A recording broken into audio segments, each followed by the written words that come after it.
Éric Dupond-Moretti était invité sur le plateau de C'est à vous. Il s'est confié sur son rapport à la politique, lui qui sera prochainement au théâtre. La politique, c'est terminé? D'abord, je m'intéresserai toujours à la politique. Là, vous la défendez beaucoup, en tout cas.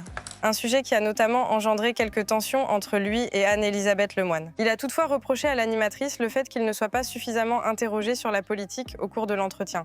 Vous me posez des questions, je réponds. Qu'est-ce que vous voulez que je dise à M. Cohen? Je pensais avoir en face de moi non, mais un journaliste comme si vous aviez culture. Vous voulez que je réponde quoi, M. Cohen? Moi? Il n'y a que M. Cohen qui vous a posé des questions. Sur la politique, là, à l'instant, oui. Là Il me maintenant, semble là. en avoir posé 2-3, mais peut-être que je suis transparente. Non, mais pas du tout. Non. Bon. Mais non. Ce week-end, Delphine Daviet-Tropital, la maman de la petite Lola, était sur le plateau de C'est l'Hebdo.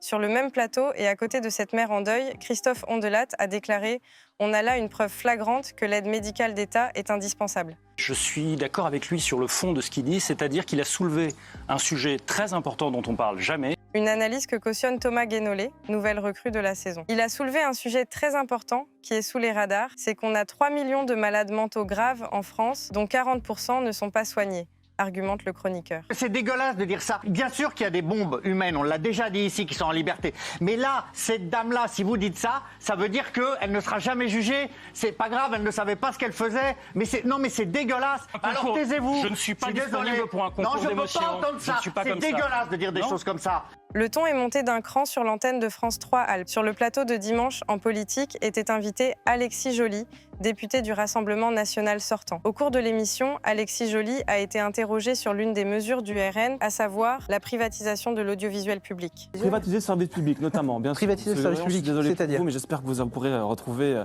de bonnes conditions de travail et j'en suis sûr, ne vous inquiétez pas, on prendra soin de vous. Vous allez me forcer à sortir de ma réserve et après je vous redonnerai la parole. J'ai pas fini. Privatiser le service public, je suis désolé, alors je vais sortir un petit peu du rôle du journaliste, mais j'ai un peu l'impression, là, sans vouloir vous offenser, que vous crachez dans la soupe que vous êtes en train de boire. Ils ne partiront pas en vacances ensemble. Le président du RN, Jordan Bardella, et l'avocat des grandes gueules, Charles Consigny, ont eu un échange houleux ce mercredi sur leur parcours politique et étudiants respectifs. Je suis content de vous avoir. Vous n'êtes pas hypocrite non plus, hein. Ça vous va mal. Je pense être plus sincère que quand vous faites mine de ne pas viser Marine Le Pen par vos propos sur les condamnations pénales. À peine les premiers mots échangés, le ton était donné. « Je suis content de vous avoir », a débuté Charles Consigny. « Ne soyez pas hypocrite, ça vous va mal », lui a répondu immédiatement Jordan Bardella, mi-amusé, mi-offensif. Et je crains qu'on soit passé à l'ère des Instagrammeurs.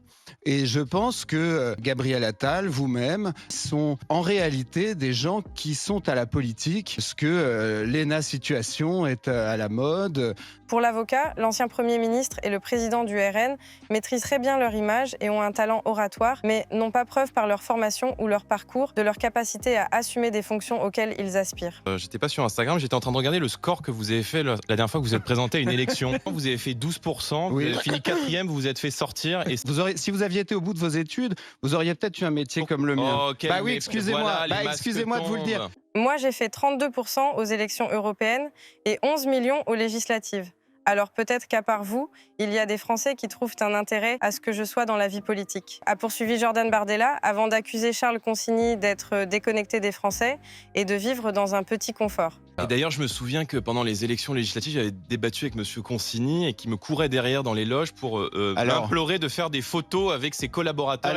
Alors, avec son équipe mais prouvez-le. D'abord, ça c'est totalement inexact. Vous ne me preniez pas pour un Instagrammeur à l'époque. C'est vous qui vouliez mettre la photo sur Instagram, M. Consigny. C'est inexact. Moi, je n'ai fait aucune photo avec vous. Je n'ai réclamé aucune photo. Éric Ciotti, président des Républicains depuis décembre 2022, a annoncé qu'il allait s'allier au RN pour les élections législatives. Vous avez bien discuté avec des cadres des LR ? Oui. Et ils sont prêts à venir travailler avec vous ? Oui. En passant cet accord avec le Rassemblement national, il a fait le choix de la collaboration. Nous avons besoin d'une alliance avec le RN, avec Marine Le Pen. Il faut une alliance des droites nationales et patriotiques. Une vision qui n'est pas partagée par la majorité des cadres du parti. C'est menacé par l'alliance honteuse des Insoumis. Oui. Vous ne méritez pas le nom qui est inscrit sur votre façade, monsieur. Votre diatribe m'honore, madame. J'avais pas vu que c'était elle. Alors que Michel Barnier allait répondre à celle du député GDR André Chassaigne, il a commencé en rendant hommage à l'ancien député d'Ille-et-Vilaine et maire de Saint-Malo René Coineau, avant qu'une autre personne intervienne. Si le président Chassaigne me le permet, dire un mot de René Coineau. Il était mon chef de cabinet auprès du ministre de la Jeunesse et des Sports. On s'en fout. déclare la députée LFI Elisa Martin, selon le compte rendu provisoire de la séance publié sur le site de l'Assemblée nationale. Attendez, monsieur le Premier ministre, 2 minutes, s'il vous plaît, monsieur le Premier ministre. J'entends qu'on se respecte dans cet hémicycle. On parle de la mémoire d'un homme qui vient de décéder, madame la députée. C'est scandaleux.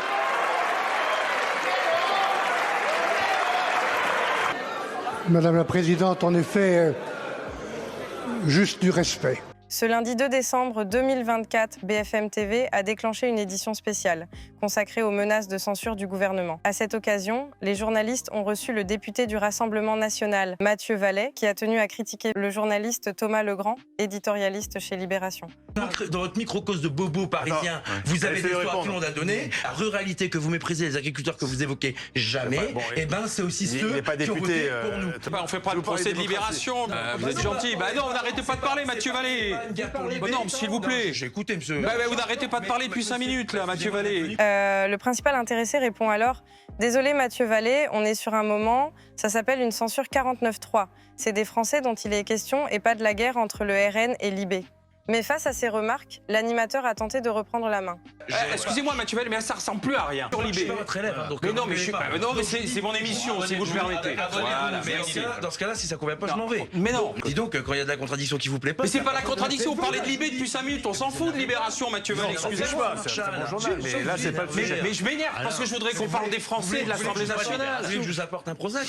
Non. Dans TPMP, le politologue Thomas Guénolé, déjà évincé de RMC, s'était affiché avec un kéfier palestinien dans la pochette de sa veste, quelques heures avant le coup d'envoi du match de football France-Israël.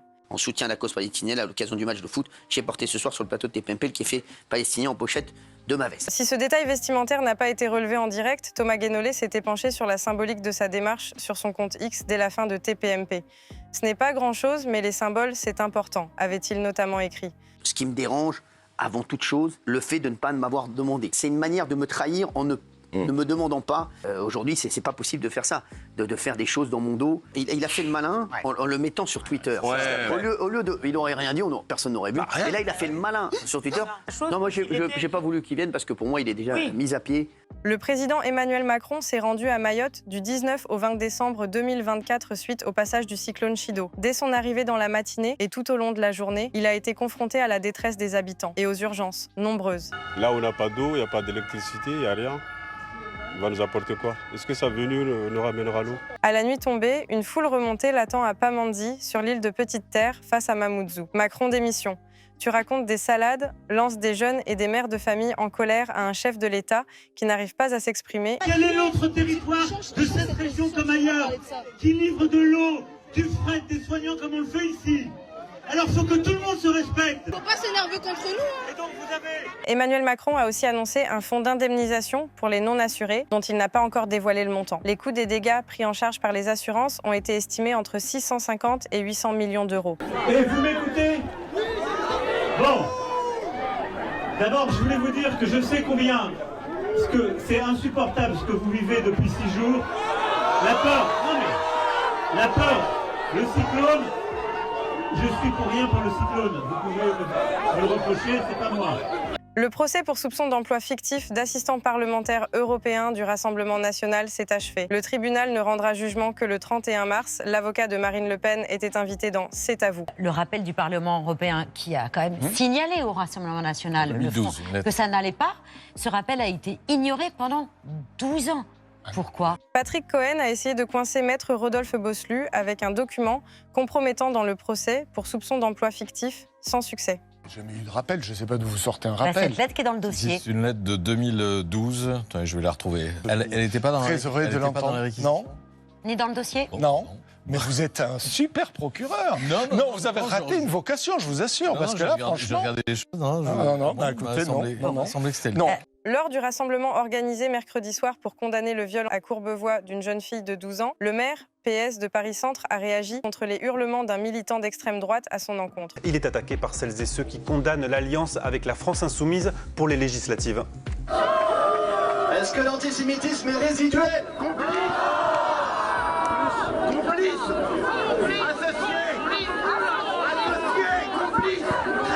c'est un Ariel Wild fou de rage qui lâche le micro après sa prise de parole sur le parvis de l'Hôtel de Ville de Paris. Vas-y, Hippo, fais-nous un petit colère. Colère. Rebondis sur ses fesses. Plusieurs élus et le collectif Nous Vivrons étaient réunis pour condamner le viol d'une jeune fille de 12 ans, un moment d'émotion au terme duquel le maire PS de Paris Centre s'est emporté. On est là. Toi, tu m'insultes, espèce de connard, tu m'insultes. Non, je te mets mon poing dans la gueule. Moi, je suis dans l'extrait, espèce de connard, tu m'insultes. Excusez-moi. Tu vas prendre mon poing dans la gueule, ouais. Tu me Monsieur redis ça, je te pète la gueule, espèce de connard. On fait le déplacement pour leur engagement dans la lutte contre l'antisémitisme. On vous demande de les entendre. Dans une séquence largement diffusée sur les réseaux sociaux, un couple de sympathisants du Rassemblement national tient des propos discriminatoires envers Divine, leur voisine aide-soignante noire. Ils vous insultent? Oui, bonobo. Ben oui, rentrez chez vous. C'est comme si les élections, ça a libéré, quoi. Ça a libéré la parole. Le ministre de la Justice, Éric Dupond-Moretti, sur les propos à caractère raciste entendus dans l'émission Envoyé spécial. Il annonce sur le réseau social X avoir demandé au chef de la Cour d'appel d'Orléans un rapport immédiat en vue de la suspension à titre conservatoire de la fonctionnaire du tribunal de Montargis, mise en cause dans le reportage. On t'a invité? Non, tu dégages, tu pars. J'ai quitté les HLM à cause de gens comme toi. Mais moi, j'ai jamais habité dans les HLM. Entouré de gens comme ça. On fait ce qu'on veut, on est chez nous, d'accord? Alors tu dégages. Mettez ça dans la rue. On est chez nous. Tu m'intéresses absolument pas. Alors, va à la niche. Aya Nakamura était l'invitée d'Anne-Elisabeth Lemoine. L'animatrice est évidemment revenue sur sa performance à la cérémonie d'ouverture des Jeux Olympiques. Tu peux pas arriver comme ça, être une Renois, tu viens d'Aulnay-sous-Bois et directement tu chantes aux JO pour la France. Les JO, c'est quoi, tous les 100 ans? Et sur les violentes attaques racistes qui ont envahi les réseaux sociaux et l'espace médiatique pour protester contre sa présence. Mais j'avais l'impression d'être dans un film, surtout que quand je voyais plein d'artistes qui veulent m'avoir en feat dire moi aussi, je peux chanter, moi, je suis quand même légitime, etc. C'était quand même pas fair play de leur part. Donc, de dire ça, ouais. De dire ça, surtout à ces moments-là, je trouvais ça quand même un peu décevant. Mais je l'ai fait quand même, c'est moi qui ai chanté. Dans l'heure des pros sur CNews, le présentateur a reçu en longueur le président du Rassemblement national, auprès duquel il s'est étonné de sa participation 3 jours plus tôt à Quelle époque, le talk animé par Léa Salamé sur France 2. Vous avez envie que le système vous aime. Je vous dis attention, parce qu'ils vous aimeront jamais. Non mais attendez, c'est-à-dire que si je fais pas le lancement chez vous, je m'adresse forcément au système. Pas du tout. Ah bon? Si je fais pas le lancement sur CNews, si je vais sur le service public dans une émission mais pas du qui est regardée par 1 million de Français et qui est payée avec nos impôts, je m'adresse au système. Alors je vais vous dire. Pascal Praud dévoile ses arguments. Il a été choqué du traitement d'Éric Ciotti par Philippe Cavrivière, l'humoriste de Quelle époque. Éric, on ne peut pas m'en vouloir, il a quand même un peu une tête de sextoy. Si tu lui mets un peu de beurre sur le haut du crâne et que ça descend d'un coup... Et de l'absence de réaction de son allié politique sur le plateau. Il ajoute que Ciotti, il a été attaqué de manière dégueulasse sur son physique. Non mais attendez. C'est pas de l'humour ce qu'il a fait. Et moi j'aime bien Cavrivière. Non mais c'est pas de l'humour. J'aime bien Philippe Cavrivière. Et c'est très méchant. Et c'est très méchant et je répète. Beaucoup d'affection pour Éric Ciotti. Oui. Mais je veux dire, vous pouvez pas me dire parce que en fait il y a un humoriste qui a fait une blague sur Éric Ciotti et que je ne me suis pas levé en quittant le plateau que je me soumets au politiquement correct. Je veux bien. Je ne dis pas ça. Une alliance qui ne passe pas. Face aux résultats du Rassemblement national lors des élections européennes, les partis de gauche ont décidé de s'allier pour lui faire barrage. De fait, Raphaël Glucksmann a décidé de s'allier à la France insoumise comme d'autres partis de gauche. Est-ce que vous voulez un tract pour les élections? Ah non, merci. Non, vous voulez pas? On t'avoue en tant que gens. Soyez maudits. À l'annonce de la chute annoncée du gouvernement Barnier, cet élu Ismaël Boudjekada s'est réjoui du départ de Bruno Retailleau. Ce fils de Catin va enfin disparaître du gouvernement. Elhamdoulillah, cette dernière expression en arabe le signifiant « Dieu soit loué ». Il chauffe tous les gens, lui. En faisant ça, il chauffe tous les gens. Il n'a pas besoin. À la limite, il met ce fils de Catin disparaître du gouvernement. Il va aller au tribunal parce qu'il va être condamné et on va l'attaquer. Ça suffisait. Il n'a pas besoin de mettre le truc après. Ce qu'il met après là, qu'est-ce qu'ils vont dire les gens? Encore en arabe. C'est ça qu'ils vont dire les gens. T'as raison. Encore en arabe. T'as raison. Orphelins de plateformes politiques depuis leur rupture avec la France insoumise. Tout juste réélus députés, Clémentine Autain, Alexis Corbière, Daniel Simonet et Andric Davy ont lancé ce vendredi à Bagnolet, l'APRES, l'Association pour une République écologique et sociale. Diriez-vous que la France insoumise est un mouvement antidémocratique? Non, je dis pas ça, et surtout à CNews, vous savez, vous diffusez à longueur de temps des idées qui souffrent dans les voiles de l'extrême droite. Donc vous savez, quelles que soient les critiques que je peux porter sur la France insoumise, elles sont peu de choses par rapport aux critiques que je porte à vos médias et au mauvais rôle que vous jouez sur la démocratie française. Jérémy Assous, l'avocat de Gérard Depardieu, était l'invité de Cyril Hanouna dans Touche pas à mon poste sur C8. Ce constat prouvait que tout était vrai dans Complément d'enquête. Sur le plateau, il a détaillé le constat d'huissier qui a été réalisé pour déterminer si les images d'une émission Complément d'enquête sur France 2, où Gérard Depardieu aurait tenu des propos à caractère sexuel envers une fillette, ont été manipulés comme l'acteur le prétend. Ce constat donne raison intégralement à Gérard Depardieu et démontre que Complément d'enquête ainsi que Icari a procédé à un montage totalement illicite et a fait croire que Gérard Depardieu tenait des propos immondes à l'encontre d'un enfant. Jean-Marc Morandini présentait un nouveau numéro de Morandini Live sur CNews. Au cours de l'émission, le journaliste a évoqué les propos tenus la veille par Christine Kelly. On a des hommes politiques assez médiocres, sans faire de l'anti-parlementarisme. C'est terrible de dire ça. Vous parlez de votre pays, vous parlez de la France. Sur le plateau, la présentatrice de Face à l'info déclarait que les politiques étaient nuls et totalement déconnectés des réalités et des vrais problèmes des Français. Il y a un truc qui m'a choqué, vous avez dit, Christine Kelly, elle est gentille. On ne qualifie pas comme ça une femme qui a eu un non, mais quand elle parle de l'outre-mer, sortez par un mot de ma parole. Qu'est-ce que ça veut dire une femme, elle est gentille? Ça va pas parler comme ça d'une femme. Proximité. Pourquoi vous me coupez la parole? Parce que je suis une femme. Pourquoi vous me coupez la parole? Arrêtez avec ça. Est-ce que je peux finir? Est-ce que je peux Ça c'est ridicule. Ça, c'est pathétique. Voilà, pathétique. Jordan Bardella s'était effectivement amusé des blagues de Philippe Cavrivière sur le physique du président de l'Union des droites pour la République, comparé par l'humoriste à un sextoy. Vous vous trompez gravement, embrée l'homme politique à l'adresse de Pascal Praud. Peut-être que je me trompe. Hein. Oui, je pense que vous vous trompez gravement. Voilà. Et je me souviens que pendant l'élection présidentielle, vous aviez fait des projections politiques qui ne sont pas totalement avérées vraies dans le vote des Français. Qu'est-ce que j'avais dit ?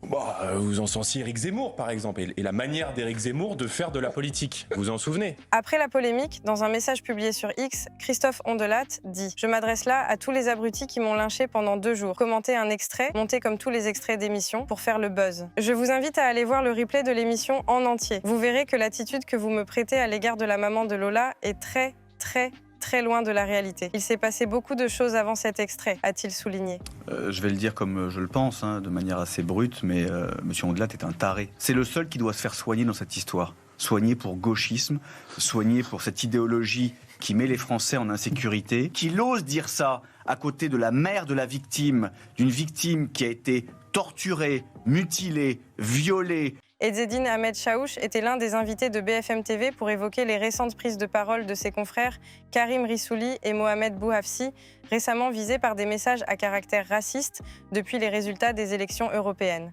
Je ne savais pas qu'il allait y avoir un journaliste, je vais appeler journaliste, je vais être sympa avec lui, d'extrême droite, ça me... Sans tomber dans des je ne suis pas, visiblement vous regardez pas ce que je fais, mais c'est pas grave. Ouais, donc, moi, vous lisez pas ce que je fais, donc je veux pas, on voit vos unes, ça suffit. Et... L'allocution télévisée d'Emmanuel Macron avait de quoi nourrir une certaine curiosité, au lendemain de la première motion de censure adoptée depuis 62 ans. Dans les rangs des politiques, le message présidentiel a étonné à plus d'un titre. M. Macron, par son allocution, en fait démissionné de ses responsabilités ce soir. Au contraire. Le président vient de dire lui-même, en emberlificotant tout le monde, un gouvernement d'intérêt général. C'est-à-dire que tout le monde est irresponsable, sauf lui. C'est un forcené, arrogant, méprisant et lâche. En nous expliquant à quel point tout le monde n'a rien compris sauf lui. Dans une adresse à la nation inhabituellement courte, Emmanuel Macron a directement attribué l'aggravation de la crise politique à l'extrême droite et l'extrême gauche, unis dans un front anti-républicain, selon ses mots. Brigitte Macron, qui estime que les Français ne méritent pas le président de la République, Emmanuel Macron, des propos qu'elle aurait confiés à l'actrice Ariel Dombal. Promettant un Premier ministre dans les prochains jours, le chef de l'État a également assuré qu'il ne démissionnerait pas, annonçant 30 mois d'action pour faire de la France un pays plus fort et plus juste. Je veux ici remercier Michel Barnier. Lui, comme ses ministres, se sont montrés à la hauteur du moment quand tant d'autres ne l'ont pas été. Le 9 juin dernier, je me suis adressé à vous pour annoncer la dissolution de l'Assemblée nationale. Je dois bien le reconnaître, cette décision n'a pas été comprise. Cependant, nul ne peut dire qu'en faisant cela, je ne vous ai pas redonné la parole. Et je crois que c'était nécessaire. La porte-parole du parti de Marine Le Pen et Jordan Bardella a attaqué le bilan du ministre de la Justice, citant notamment le meurtre de la petite Lola en octobre 2022, ce qui a suscité l'ire du garde des Sceaux. Vous pouvez me dire les yeux dans les yeux qu'avec vous, il n'y aura plus de petite Lola, qu'il n'y aura plus de crimes dans ce pays? Attendez, madame, laissez-moi terminer, parce que ce que vous dites est d'une gravité exceptionnelle. Vous vous servez du cercueil de cette petite fille comme on se sert d'un marchepied. Il est dommage que vous n'ayez pas fait votre travail. On n'est pas là pour faire votre bilan. Il est catastrophique, a raillé Laure Lavalette. Le ministre s'est alors rassis avant de lui lancer « Comment vous ferez pour renvoyer un Syrien en Syrie ?» Ah, mais vous irez voir les dirigeants du Maghreb notamment, et vous leur direz, reprenez vos ressortissants, parce que nous, on est trop cons pour y avoir pensé. C'est pathétique. Mais en Syrie, ils ont un ami, Bachar, donc effectivement... Votre ami. Je pense que le déshonneur... Laure Lavalette, porte-parole du Rassemblement national, n'a pas hésité à tacler la LFI. Vous avez d'un côté ceux qui aiment la France et de l'autre ceux qui aiment le Hamas et qui ont été incapables de dire depuis le 7 octobre que c'était un mouvement terroriste. A-t-elle lancé à Raquel Garrido.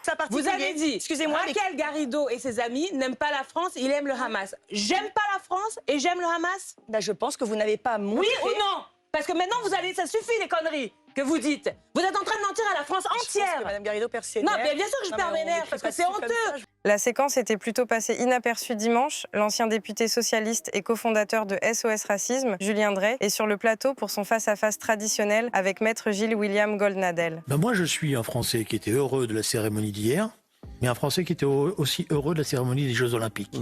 Et moi, je n'ai pas lu la manière dont vous avez lu la cérémonie des Jeux Olympiques. Alors qu'il est interrogé de façon plutôt décontractée et souriante par l'animateur de l'émission Elliot Deval à propos de la cérémonie de réouverture de Notre-Dame de Paris, il va rentrer dans une colère noire sans que l'on comprenne vraiment pourquoi. Vous essayez de construire des oppositions. La théorie du complot. Dès qu'on vous dérange, on a la théorie du complot. Vous avez c'est deux 30 événements. secondes. Assumez ce que vous êtes. Hurler. Si je hurle pas, de hurler. non mais parlez calmement, on échange normalement. Vous me faites pas de leçon. Non, mais attendez, vous pouvez partir si vous avez envie de partir, il n'y a aucun problème. Mais vous parlez normalement. Cette semaine sur W9, des épisodes inédits d'un dîner presque parfait sont diffusés. C'était au tour de Yanis de recevoir ses convives. Pas vraiment un expert en cuisine, le jeune candidat leur a servi un poulet aux patates douces dont la sauce très particulière était essentiellement composée d'huile. Ça vaut rien d'amener un poulet à l'arraché avec de l'huile. Eux disent une sauce, c'est pas une sauce, ils baignent dans l'huile. Un raté que n'a pas manqué de souligner Michel, un dresseur aguerri au caractère bien trempé et à la langue bien déliée, qui a pris le sujet très à cœur et n'a pas mâché ses mots pour exprimer sa déception. Tu m'as sorti que de... et ta bite était grossier que de la merde. Bon, tu n'as pas échangé le chapeau. Allez, mais t'as raison. Allez. Je veux rien savoir de toi. Sors. Allez, tu vas hors de chez moi, hors de ma merde. T'es merde. Suite à l'accident de la route qui a bouleversé sa vie en février 2023, Pierre Palmade a été condamné cette semaine à 5 ans de prison, dont 2 fermes. Une sanction qui fait réagir son ancienne complice de toujours, Muriel Robin, qui s'est confiée sur leur amitié brisée. Je réponds que d'abord, ce n'est pas parce que Pierre Palmade a causé un accident que j'ai mis fin à notre amitié. Mais dans le contexte de l'accident, j'ai entendu et vu des choses inacceptables pour moi. Et ça justifie ma position aujourd'hui. Je ne suis pas une lâcheuse. Si je lâche, c'est que j'ai des raisons de lâcher. La chef des écologistes, qui revenait sur la création du nouveau Front populaire et sur la campagne menée ces dernières semaines, a été coupée dans son intervention par l'élu RN. Vous, on vous a assez entendu. Si vous voulez parler, il fallait venir au débat, lui a-t-elle lancé. Parce que ce pays, il a souffert, qu'il est fracturé, et les résultats... Mais je souffre en vous écoutant à chaque seconde, je vous confirme. Je vais vous ajouter à mon compte pénibilité si on n'abroge pas la réforme des retraites. Donc vous voyez, vous plaisantez, mais continuez le mépris, la diffamation, la calomnie. Au lendemain du second tour des élections législatives, le résultat du scrutin est encore largement commenté à la télévision. BFM TV proposait une édition spéciale « Qui pour gouverner la France ?». Une émission au cours de laquelle la journaliste Rokhaya Diallo s'est écharpée avec l'avocat et chroniqueur Charles Consigny. La première photo de famille du nouveau Front populaire, qui à mon avis... Elle m'a un peu éblouie. Ouais, mais moi aussi. C'est pas une approche racialiste des choses. Non, c'est une approche... Il y avait trop de blancs sur la photo. Non, il n'y avait pas de personne non blanche. Il y avait trop de blancs. Ah, il y avait pas... c'est une nuance intéressante. Bah oui, c'est intéressant. Non, mais vous imaginez quelqu'un qui dirait qu'il y a trop de noirs sur une photo ? Dans la tribu de Baba, Kelly Vedovelli a profité de la séquence coup de cœur, coup de gueule pour exprimer sa colère face à une vidéo qui devient virale. 15 millions de vues au moment où elle en parlait, dans laquelle on voit des jeunes qui se sont attaqués à un piano qui est en libre service à Lyon. Un peu dépité en fait. J'ai l'impression que plus personne ne se rend compte de ce qu'on est en train de faire. Bah oui. J'ai l'impression que là, tu es en train de... Je sais pas. Le vandalisme, c'est super rare, je voudrais le rappeler. Faut pas que les gens s'imaginent que la France est en train d'être démolie par des jeunes, parce que ce n'est pas vrai, a commenté Thomas Guénolé. Une remarque qui a fait réagir Kelly Vedovelli. Je suis en train de mettre une vidéo, en train de te dire qu'il y a du vandalisme sur un piano, frère. Absolument. Et là, tu es en train de me politiser le truc, mais c'est insupportable. Ça veut dire que la moindre image qu'on va voir maintenant dans la vie, vous allez mettre de la politique. Mais je peux plus voir en peinture, en fait. Vous me sortez par les yeux, les gars. Tu peux le tutoyer. Non, mais je peux plus. C'est insupportable.